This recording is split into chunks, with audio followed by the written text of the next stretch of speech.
All right, this is Lynn with Lynns Hangouts, and we're here tonight at Halftime Bar and Grill in Strikes, Rocklin, with a special twist on an interview. I managed to take a moment of Kenny Falco's time, the restaurant manager of Halftime Bar and Grill, to have an interesting and quick chat. So thanks, Kenny, for hanging out with me tonight. You're welcome. Very cool, very cool. Well, I know you're a very busy man, so we'll just get right onto it here. So, okay.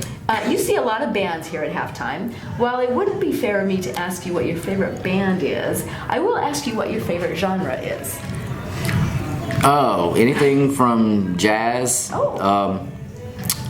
and 70s and 80s. Oh, nice. Music is my favorite. Very I grew up cool. in that era, so it's kind of my favorite. I have a special place in my heart for anything disco. Yeah, oh, nice. Love disco. Very and cool.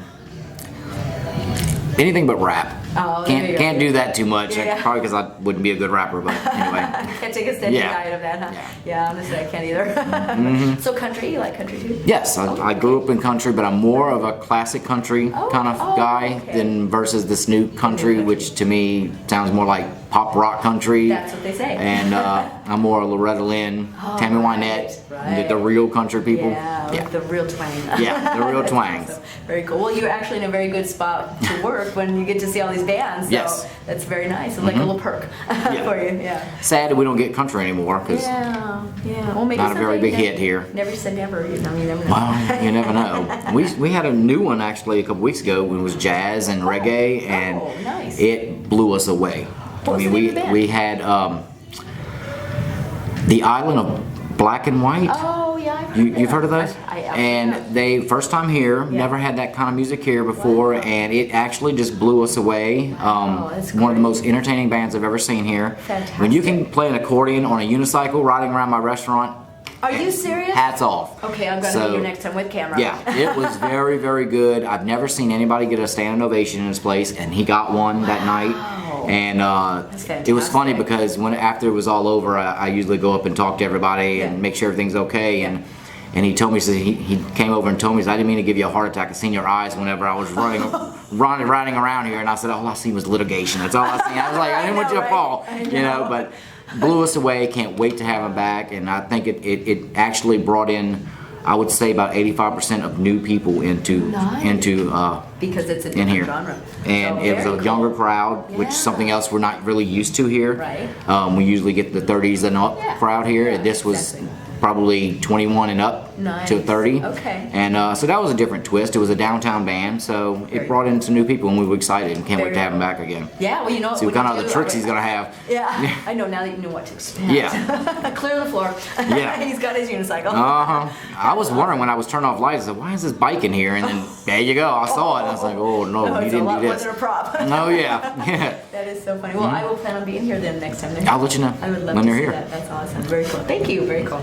Well, you and I once chatted, and you were telling me some fascinating stories. So I would love it if you would tell me the story again of what Reba McEntire, $10,000, and a brick have in common. And a brick. And a brick. And a brick. I'm not sure I remember what the brick was. Oh, you told me about a brick. A brick. Okay, let's go back to Reba and the 10,000. What happened? Yes, I don't have no idea what the brick is. Okay. Was I drunk that night? It was a while ago we chatted. This story happened a long time when I was in college. Okay. I've always been a major Reba McEntire fan. Nice. And my friends in college decided to surprise me with backstage passes to her concert in Memphis at the Pyramid. Oh, nice. And I don't even think the Pyramid's a concert place anymore because the acoustics was awful in that place. But anyway, they got me backstage passes, and I showed up there with a dozen roses and a teddy bear for her. And I was just beside myself because she'd always been my secret hero. Yeah. And I told her, I said, you know, I'm gonna see you tomorrow night in New Orleans. Yeah. And she kind of, I guess, maybe blew me off a little bit and just kind of really, okay, whatever, you know. And fast forward, we drove all night from Memphis to New Orleans because my mother had purchased backstage passes for me the same weekend in two different cities and states. So it was a challenge to do that with finals right on the Monday X. But I arrived in New Orleans and saw her and was standing in line, and she happened to see me standing in line.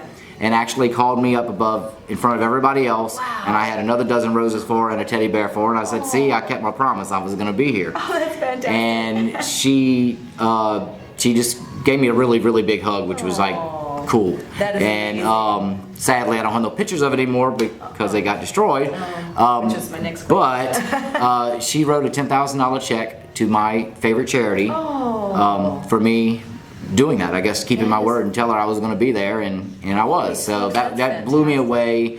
It reminded me that there are good people in this world that actually stay true to their word, you know, and it was just a really great evening, and one that I'll never forget. Oh, that is fantastic! I love that story. Yep.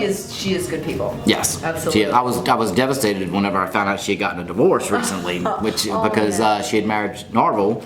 I kept track of that, and I seen the first baby pictures of her son Shelby whenever he was born, and now he's like 22 years old. It was like, wow, I'm getting old. You're definitely yeah. Yeah, so I've been a big fan of her my entire life. That's fantastic. Her voice is just magical. I don't know what it is, but it's just beautiful. It's amazing. And she's got some songs that just melt your heart sometimes, and bring tears to your eyes. It does. Yeah, yes. And she's definitely had a tragic stories to sing about. Yeah, she has. You know, that's true, and it comes out. It's you feel the emotions. So she's very, very good quality. So, yes. Yeah. Well, and then one thing that you brought up, so I'll ask you this question now. Another very interesting story, that you told me pertains to Hurricane Katrina, and you gave me such profound insights into the personal destruction it could cause in someone's life. And it's not often that we get to speak to a survivor of such an event. Would you mind sharing part of that experience with us? I know you mentioned your picture. Wouldn't mind.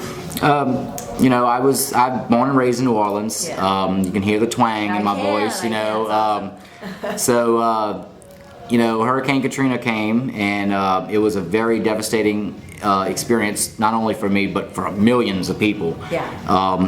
You know, I had a wonderful job in New Orleans. I was been working on the steamboat Natchez, and I probably one of my favorite jobs in the world was to do that. You know, I'd seen so many people every day and got to be part of their lives for 2 hours at a time. Unbelievably fun. And then this ugly monster came out of the Gulf named Katrina, and basically, what year was that again? This is in 2005 of August of 2005. We just hit our 10th year anniversary this past year.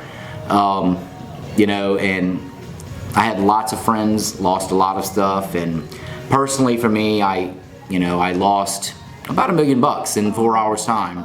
But the biggest loss I had was my grandmother. She was one of the 87 people that still have not been found today. I have a nice little plaque I get to go visit in the middle of a boulevard, as we call them in New Orleans. So I lost my business, my 2 houses, and I got displaced. I was in Raleigh, North Carolina for 6 years. And well, where did you actually wait out the storm? I actually rode the storm out 24 miles north of New Orleans with my aunt in a farmhouse in Mississippi. Wow. And after the storm, we were basically trapped there for almost a week. Because she lived in the middle of the woods. If you're familiar with southern Mississippi, it's woods and that's about it. She lived on a big, huge farm, and me and my brother and a couple other people all crowded in her house, and along with the chickens, and we rode out the storm. And we actually had the eye of the storm come right over her house. Oh my goodness. And for probably 35 minutes, it was a beautiful, clear sky, and then it all started in reverse. Another 12 hours of reverse. Backwards winds. And we were completely trapped in her house for about a week because every tree was down on roads, so we couldn't go anywhere. You couldn't even drive out. It was very challenging because number one, you're in the middle of the woods, you have no electricity, no running water, so 5-gallon buckets became our best friend. You know, and the refrigerator was gone. Oh yeah, it was ugly. Wow. But I lost a house in Mississippi. I lost a house in New Orleans. 3 cars, my catering business, and then of course my grandmother was the biggest loss of all. Of course, and my family was in 13 different states, all over the country. Wow. So, and I was in North Carolina, very far away. Wow. And it took me almost 3 years just to get back to see my property. Oh, I bet. And it was a challenge in itself. Red Cross was fabulous.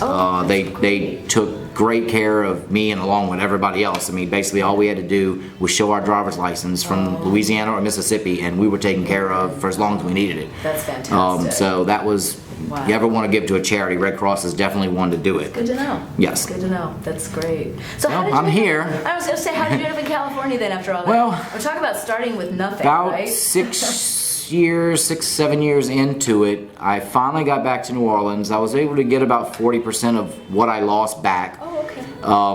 I basically had zero money to move home and start a new life with, thanks to insurance companies and the government.